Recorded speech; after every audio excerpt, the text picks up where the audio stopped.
Hello, I am Father Chris Schaffner, pastor here at St. Anne's Church in Lisieux, and I'm so happy to share with you yet another installment in our stained glass window series.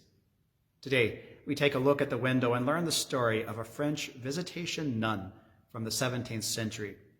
Her name is Saint Margaret Mary Alacoque. From a very young age, she had a strong devotion to Jesus Christ and was gifted with visions of Jesus, in which Jesus gave her special instructions, a special call to go out into the world and share his love through the devotion known as the Sacred Heart of Jesus. Saint Margaret Mary Alacoque was born in 1647 in Burgundy, France, the only daughter of her parents. From an early age, Margaret showed great love for the real presence of Jesus Christ in the Blessed Sacrament, and much preferred spending her time in silence and prayer rather than playing like most other children her age. Because of her obvious and intense love for Jesus Christ, Margaret was allowed to make her first communion at the age of 9, which doesn't seem too odd to us nowadays when most young Catholics receive their first Eucharist at 8 or 9 years old. But in Margaret's day and time, it was the norm to receive first communion at the age of 12. After having made her first communion, Margaret's spiritual life intensified. She had daily conversations with Jesus. In fact, she had visions of Jesus as a child, which she thought was a normal part of the human experience, and was surprised that others didn't experience that themselves. As penance for her sins, she made many severe mortifications, meaning that she deprived herself of many of the comforts of life and offered up her suffering to the Lord. For example, she would fast and deny herself food and drink for days at a time. And she would practice all of these mortifications in secret, until the day that rheumatic fever confined her to a bed in a state of paralysis, which lasted for the next 4 years.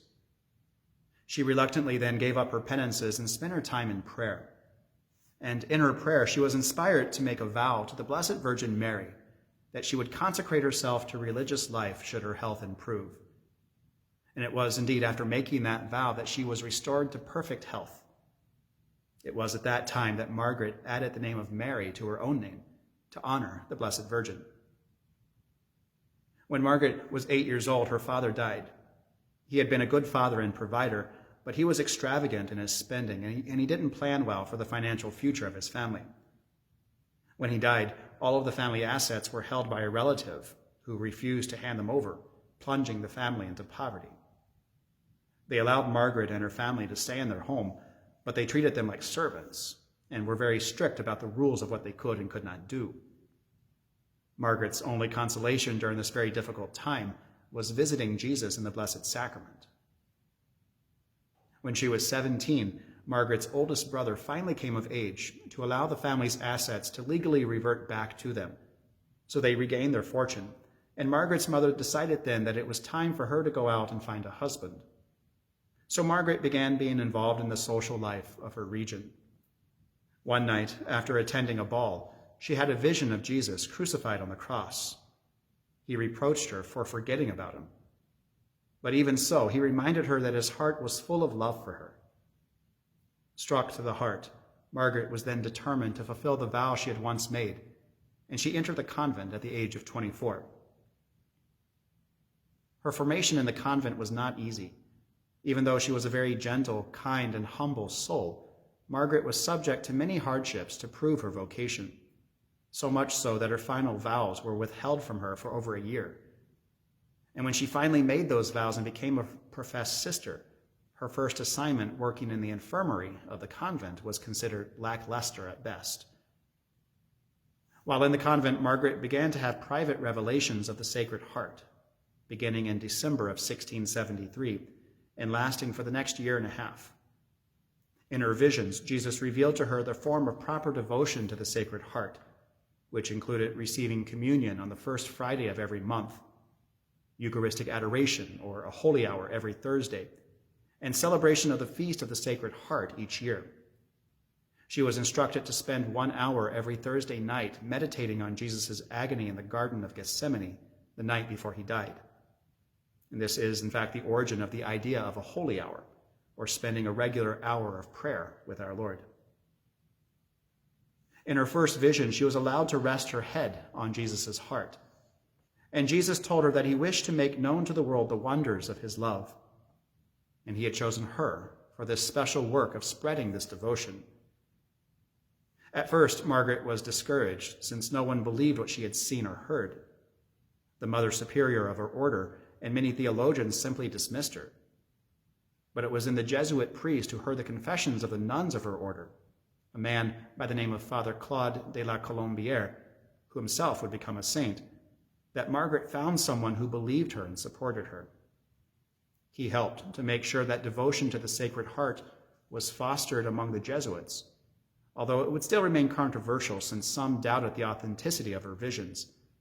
And thus it wasn't until 75 years after Margaret Mary's death that this devotion was officially recognized in 1765. Margaret Mary died in 1690, and while being anointed, she spoke her final words, saying, "I need nothing but God, and to lose myself in the heart of Jesus." We have this very beautiful stained glass image of St. Margaret Mary, in which we see a woman in the garb of a religious sister, specifically that of a visitation sister, who are part of an order of nuns that are marked by humility and gentleness. Their work in the world is not like that of other orders. This is a contemplative order of nuns, meaning that they spend their time in prayer for the world. And particularly in our modern day, they follow the example of St. Margaret Mary and seek to make the Sacred Heart of Jesus known and loved throughout the world. We find in looking at this image a great dedication to the Blessed Virgin Mary, as represented by the rosary that hangs from her side. It was, as you remember, the Blessed Virgin to whom Margaret Mary made a promise to dedicate herself to religious life. And among the most important of prayers for her were prayers that honored the Mother of Jesus.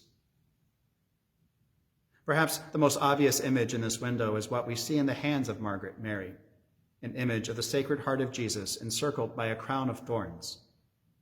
This is the traditional image of the Sacred Heart, a heart that is on fire for love of all of humanity, so much so that Jesus was willing to endure his passion and death, to be crowned not with a crown of glory in this life, but with a crown of thorns. As you'll remember, when Margaret Mary took some time as a young adult to enjoy worldly pursuits, perhaps even to find a husband, our Lord appeared to her in his crucified form, appealing to her out of his great love for her and for the world. He reminded her by crying out, "Behold the heart which has so loved men that has spared nothing, even to exhausting and consuming itself in order to testify to its love." The crown of thorns that surrounds his Sacred Heart is a great reminder of what Jesus was willing to endure for love of us. Margaret Mary then holds up the Sacred Heart as a way to present the love of Jesus to all the world. For those who are devoted to the Sacred Heart of Jesus, 12 promises are made, among them peace, comfort, blessing, and growth in holiness and perfection. This is because those who are devoted to the Sacred Heart are devoted to Jesus himself, the source of every grace and blessing. When we consider the life and the mission of St. Margaret Mary Alacoque, we see a woman who experienced the deep love that Jesus Christ had for her, and who was firm in her desire to share that same love with the world. When called, she didn't back away, but she trusted that our Lord would grant her everything she needed in order to accomplish his purpose. It may be that you yourself feel a call deep in your heart to do something great for your family or your friends or the community or even the world. And yet, as much as you believe in that call, it's very easy to feel inadequate, as if you don't have what it takes to make it happen. But how many people throughout history have felt this very same way? Countless prophets and holy men and women in the scriptures questioned God's choice of them. And they asked the questions, why me? Why not someone else? Someone who's more skilled, more intelligent, more adept at speaking. But when God chooses a person, he is going to make sure that they have exactly what they need to work his purpose in the world. Because, as it's been said, God does not choose the equipped, he equips the chosen. And our only task is to trust and to cooperate with that call. St. Margaret Mary took that very simple message of the love of our God that he has for every single one of us, and that's symbolized in the Sacred Heart of Jesus Christ, and she spread this beautiful devotion throughout the entire world. And for that, we are so very thankful, and we seek to rest in his Sacred Heart. Until next time, then, may God bless you and yours.